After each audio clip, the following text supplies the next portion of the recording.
Assalamualaikum warahmatullahi wabarakatuh. Salam guru penggerak, tergerak, bergerak, dan menggerakkan. Hai, saya Devi Anggraini dari SMP Negeri 2 Sidomulyo, calon guru penggerak Angkatan 6 Kabupaten Lampung Selatan. Kali ini, saya akan memaparkan hasil pekerjaan saya mengenai koneksi antar materi modul 1.3, visi guru penggerak.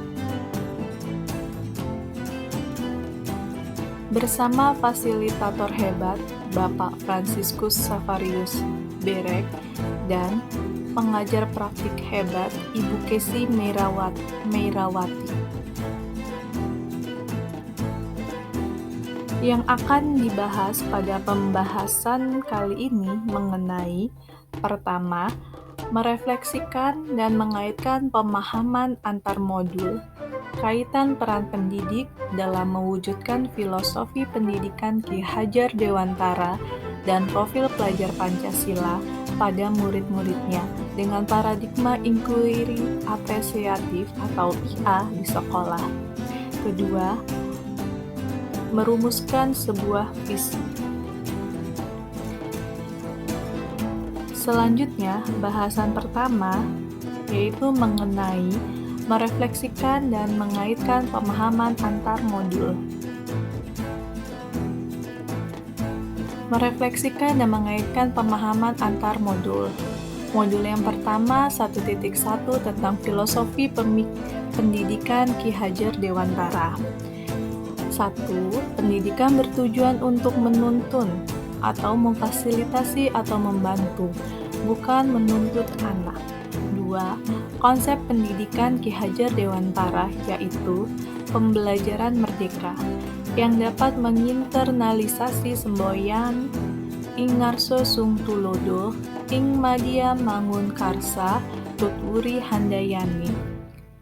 3. Pendidikan Ki Hajar Dewantara menegaskan bahwa didiklah anak-anak dengan cara yang sesuai dengan tuntunan kodrat alam dan kodrat zamannya. 4. Pendidikan haruslah menganut asas trikon, yaitu 1. Asas kontinuitas, yaitu berakar pada budaya bangsa dan yang berkesinambungan. 2. Asas konvergen, yaitu pendidikan memanusiakan manusia. 3. Asas konsentris, yaitu pendidikan menghargai keberagaman. Selanjutnya, merefleksikan dan mengaitkan pemahaman antar modul 1.2 tentang nilai dan peran guru penggerak. Untuk nilai guru penggerak ada 5. Yang pertama, mandiri, 2. reflektif, 3. kolaboratif, 4. inovatif, dan 5. berpihak pada murid. Sedangkan untuk peran guru penggerak, yang pertama yaitu pemimpin pembelajaran, yang kedua menjadi coach, ketiga mendorong kolaborasi, keempat mewujudkan kepemimpinan murid, dan kelima menggerakkan komunitas praktisi. Selanjutnya untuk modul 1.3 tentang visi guru penggerak. Visi adalah representasi visual kita akan masa depan. Penggambaran visi yang jelas tentang keadaan di masa depan dapat membantu kita untuk merencanakan dan menyelaraskan upaya-upaya mewujudkannya. Untuk mewujudkan suatu visi diperlukannya prakarsa-prakarsa perubahan. Dan untuk dapat mewujudkan visi dan melakukan prakarsa perubahan, maka perlu sebuah pendekatan atau paradigma. Pendekatan ini dipakai sebagai alat untuk mencapai tujuan. Inquiry apresiatif atau IA dikenal sebagai pendekatan manajemen perubahan yang kolaboratif dan berbasis kekuatan. IA dalam bahasa Indonesia dikenal dengan istilah Bagja.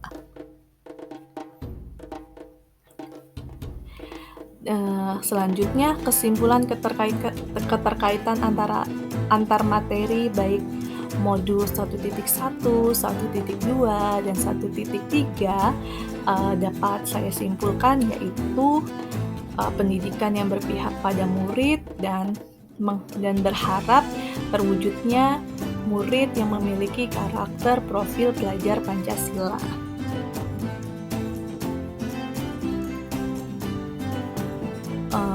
Untuk mewujudkan suatu visi, seorang guru penggerak haruslah mampu memahami dan menerapkan nilai dan peran guru penggerak yang sesuai dengan filosofi pendidikan Ki Hajar Dewantara, yaitu berpihak pada murid dan dengan harapan yang tinggi akan terbentuk murid-murid yang memiliki karakter profil pelajar Pancasila.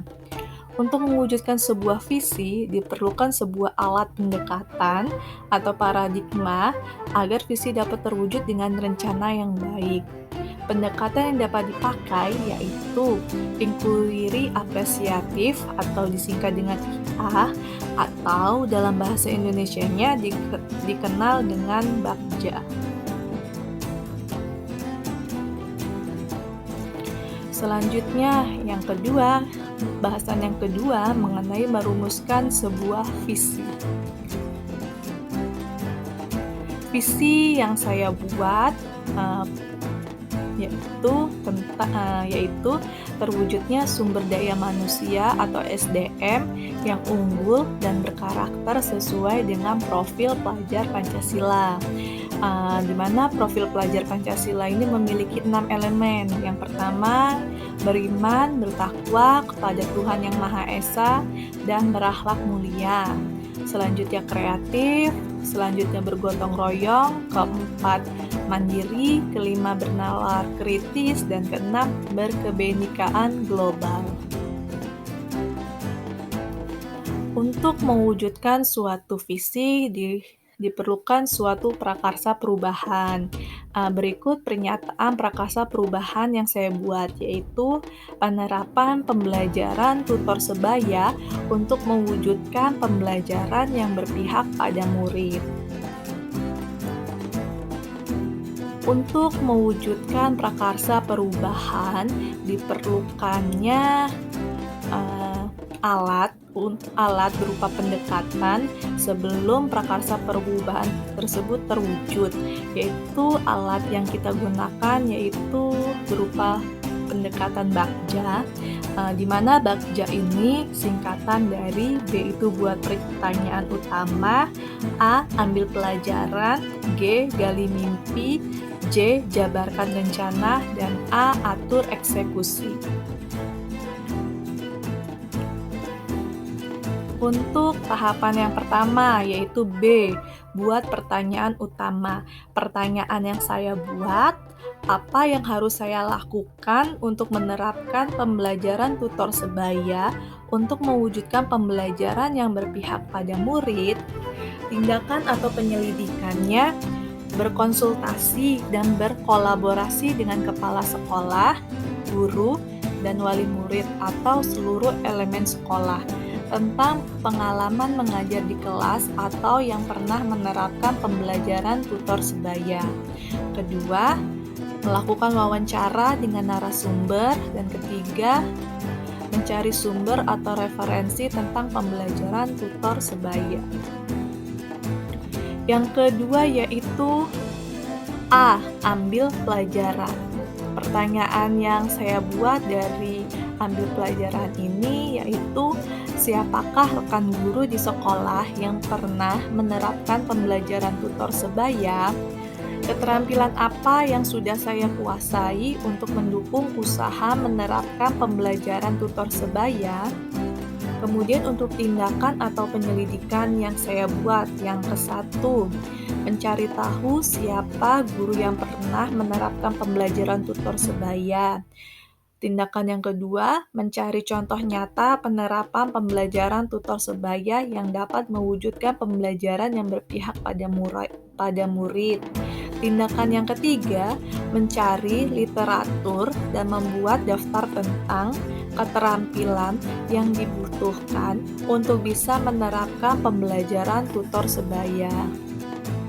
Selanjutnya, yang ketiga, G, Gali mimpi. Pertanyaan yang saya buat, yang pertama, apakah kebiasaan-kebiasaan baru yang akan terjadi ketika saya menerapkan pembelajaran tutor sebaya? Pertanyaan yang kedua, bagaimana perasaan saya ketika sudah mampu mengimplementasikan pembelajaran tutor sebaya di kelas? Pertanyaan yang ketiga, apa yang harus saya lakukan untuk terus menerapkan pembelajaran tutor sebaya di masa depan? Selanjutnya untuk tindakan atau penyelidikannya, yang pertama, membuat deskripsi sikap saya ketika berhasil menerapkan pembelajaran tutor sebaya. Tindakan yang kedua, melakukan kolaborasi dengan membagikan praktik baik ini kepada rekan guru lain. Yang ketiga, mencari dan menggali informasi lewat Google atau YouTube tentang inovasi penerapan pembelajaran tutor sebaya di kelas. Dan yang keempat, mengikuti kegiatan seminar-seminar tentang penerapan pembelajaran tutor sebaya. Selanjutnya yang keempat, J. Jabarkan rencana. Pertanyaan yang saya buat, yang pertama, apa saja langkah-langkah yang bisa saya lakukan untuk menerapkan pembelajaran tutor sebaya di kelas? Pertanyaan yang kedua, bagaimana mengukur kemajuan dan melanjutkan langkah menerapkan pembelajaran tutor sebaya? Untuk tindakan atau penyelidikannya, yang pertama, membuat daftar kegiatan penerapan pembelajaran tutor sebaya di kelas. Kedua, membuat daftar capaian yang realistis dalam penerapan pembelajaran tutor sebaya di kelas. Dan yang kelima, yaitu A. Atur eksekusi. Pertanyaan yang saya buat, siapa yang bisa membantu saya menerapkan pembelajaran tutor sebaya di kelas? Pertanyaan kedua, kapan pembelajaran tutor sebaya diterapkan di kelas? Pertanyaan ketiga, bagaimana menerapkan pembelajaran tutor sebaya di kelas? Untuk tindakan atau penyelidikannya, yang pertama, mengajak rekan guru lain untuk membantu saya menerapkan pembelajaran tutor sebaya di kelas. Kedua, menyusun jadwal mengajar secara baik. Ketiga, menyusun program dan alur kegiatan pembelajaran tutor sebaya. Keempat, mempelajari langkah-langkah pembelajaran tutor sebaya. Dan kelima, melakukan simulasi mandiri penerapan pembelajaran tutor sebaya. Demikianlah hasil pekerjaan saya tentang koneksi antar materi modul 1.3 tentang visi guru penggerak. Sekian, terima kasih. Wassalamualaikum warahmatullahi wabarakatuh. Salam dan bahagia.